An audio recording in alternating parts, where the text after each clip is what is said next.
What's up everybody? In this video, I'm going to be showing you guys how you guys can log in into your Paylocity account. So for those people who do not know Paylocity is an American company which provides cloud-based payroll and human capital management software. It has been based on Linux since its founding in 1997. So it's basically a cloud-based payroll service providing company. And it's basically a really old one since it started in 1997.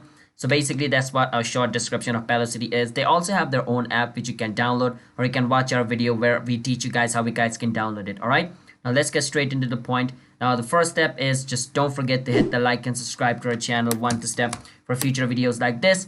And after doing that, just go to your search engine and search for Paylocity Login and click on Paylocity Login over here. It's going to bring you over here, which is the official page of Paylocity. Over here you need to enter your company ID, and over here you need to enter your user ID over here as well. And over here, you need to enter the password of your account over here. After you do that, if you want Paylocity's website to remember your username, you can tick mark this.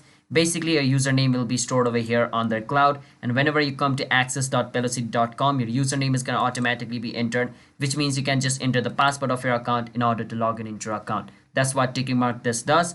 So after entering all the information, click on login, and you should be able to log in into your Paylocity account. And if you want to create a new account, then you can click on register new user to create yourself a Paylocity account as well. All right, so yeah, that's basically how you guys can log in into your Paylocity account.